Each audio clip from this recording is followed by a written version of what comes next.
भोपाल में मध्य प्रदेश कैबिनेट की अहम बैठक संपन्न हुई, जिसमें राज्य के विकास, रोजगार सृजन और साथ ही प्रशासनिक सुधारों को लेकर कई बड़े फैसले लिए गए हैं। देखिए, बैठक के बाद डिप्टी सीएम राजेंद्र शुक्ल ने मीडिया को कैबिनेट मंत्री के फैसलों की जानकारी दी है। इन निर्णयों का सीधा असर किसानों, युवाओं, सरकारी कर्मचारियों और आम जनता पर पड़ने वाला है। कैबिनेट में किसानों को राहत देते हुए राघवपुर सिंचाई परियोजना को मंजूरी दी है।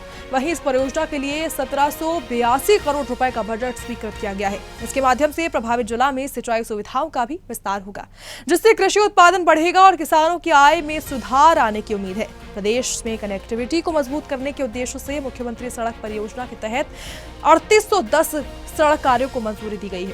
इससे ग्रामीण और शहरी क्षेत्रों में आवागमन सुगम होगा और साथ ही व्यापारिक गतिविधियों को बढ़ावा मिलेगा। वहीं विकास को भी नई गति मिलेगी। युवाओं को स्वरोजगार से जोड़ने के लिए सरकार ने उद्यम क्रांति योजना को साल 2026-27 तक जारी रखने का फैसला लिया है। इस योजना के लिए 905 करोड़ रुपए का प्रावधान किया गया है। उससे युवाओं को उद्यमिता के नए अवसर मिलेंगे और रोजगार के क्षेत्र में भी सकारात्मक बदलाव आएगा। मंत्री डॉक्टर मोहन यादव जी की अध्यक्षता में कैबिनेट की बैठक संपन्न हुई है, जिसमें कई महत्वपूर्ण निर्णय लिए गए हैं। अपर नर्मदा परियोजना, राघवपुर बहुउद्देशीय परियोजना और बसानिया बहुउद्देशीय परियोजना के डूब प्रभावितों के लिए विशेष पैकेज जो प्रावधान था, उसमें 1782 करोड़ रुपए और विशेष पैकेज के रूप में स्वीकृत हुआ है। इससे 5512 करोड़ की 3 जिलों की अनूपपुर, मंडला और डिंडोरी की सिंचाई योजना का काम अब तेजी से शुरू हो सकेगा। इन तीनों जिलों में 71,967 हेक्टेयर जमीन सिंचाई होगी और 125 मेगावाट की बिजली का उत्पादन भी होगा। कुल मिला के डूब प्रभावितों के लिए एक बहुत बड़ी राहत विशेष पैकेज के द्वारा आज स्वीकृत हुई है। मुख्यमंत्री ग्राम सड़क एवं अवसंरचना योजना के सूचकांक को भी 2 से 3 किया गया है। इससे 3810 कार्य जो लगभग 693.76 करोड़ के, अब उनको भी ये जारी हो सकेगा और उनके काम पूरे किए जा सकेंगे। भोपाल और इंदौर मेट्रो रेल परियोजना के संचालन और रखरखाव के लिए राजस्व मद में बजट का प्रस्ताव आज कैबिनेट में लाया गया था। 25-26 के लिए 90.67 करोड़ की राशि का प्रावधान किया गया है, क्योंकि जैसा भारत सरकार के साथ MOU होता है कि आमदनी और व्यय में जो अंतर होता है उसको राज्य शासन को वहन करना पड़ता है। इसलिए चूंकि अब ये शुरुआत है, आने वाले दिनों में स्टेट बजट पर कम बाहर आए, इसके लिए तो ये परियोजना में काम करने वाले लोग हैं अपने आमदनी के स्रोत को बढ़ाएंगे। लेकिन अभी इस वर्ष 90.67 करोड़ के अंतर का अनुमान लगाते हुए बजट में प्रावधान इसका किया गया है, जिससे कि भोपाल और इंदौर की मेट्रो सुचारू रूप से संचालित हो सके।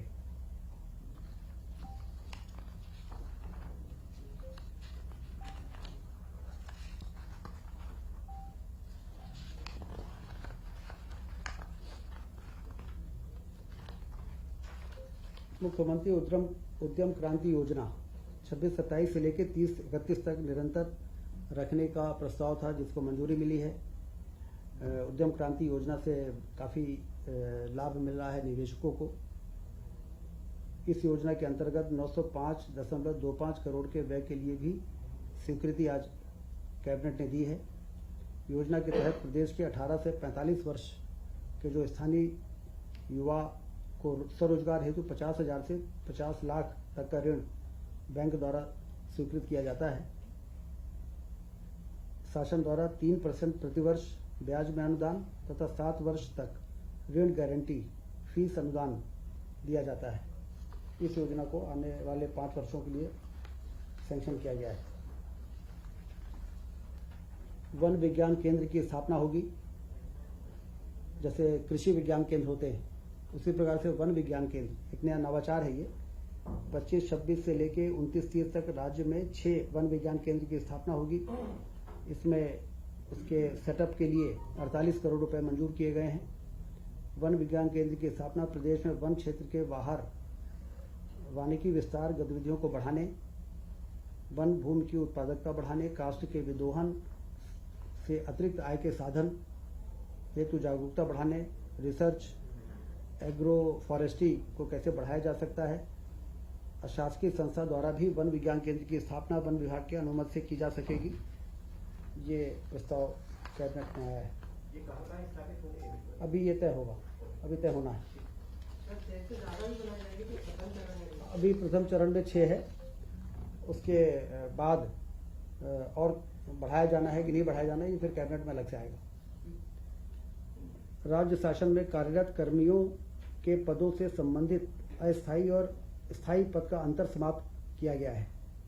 10 प्रकार के जो वर्गीकरण होते हैं कर्मचारियों के, नियमित, संविदा और आउटसोर्स, अंशकालीन और कई प्रकार के, तो उसमें कर्मचारियों को रिटायरमेंट के बाद, प्रोबेशन के बाद कई चीज़ों में जो परेशानी आती थी, अब वो 10 श्रेणी के बजाय 5 श्रेणी ही रहेंगी और काफ़ी इससे कर्मचारी वर्ग को राहत मिलेगी। इसमें नियमित, संविदा, आउटसोर्स, अंशकालीन, इस प्रकार के जो आवश्यक श्रेणी हर विभाग के सहमत के बाद तय हुई है, तो वो लोग रहेंगे। बाकी बहुत से ऐसे श्रेणियां थी जिसकी आवश्यकता महसूस नहीं हो रही थी और उनको, कर्मचारियों को भी परेशानी होती थी। तो ये बहुत ही महत्वपूर्ण निर्णय आज कैबिनेट ने लिया है।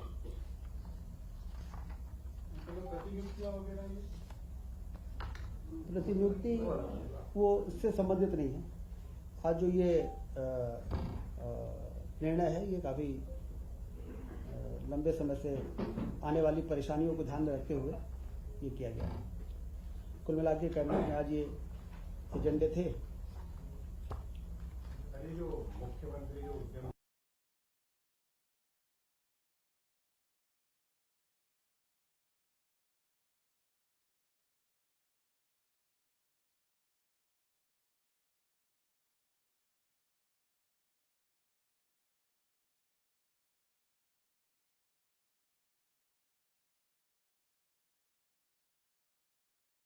तो लगातार रिव्यू होता है कि कितने आवेदन आए हैं, किस जिले में कितने आए हैं, कितने सैंक्शन हुए हैं। और इंडस्ट्री में तो खास तौर से आप देखिए कि मुख्यमंत्री जी जिस प्रकार से रुचि ले रहे हैं, तो चाहे वो मेजर इंडस्ट्रीज हो, चाहे MSME हो, तेजी के से निवेश हो रहा है।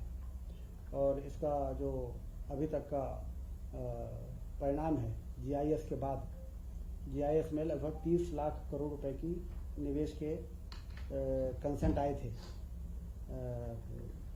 और 8 लाख करोड़ रुपए के काम शुरू हुए हैं। 6 लाख करोड़ के काम शुरू हैं और 2 लाख करोड़ रुपए के निवेश से संबंधित गृह मंत्री जी मध्य प्रदेश आ रहे हैं, उसमें उसके भूमि पूजन भी करेंगे। तो कुल मिला के 30% जो लोगों ने MOU किया था, एक्सप्रेशन ऑफ इंटरेस्ट दिया था, उसका 30% जमीन पर उतर जाना, ये अपने आप में अभूतपूर्व है।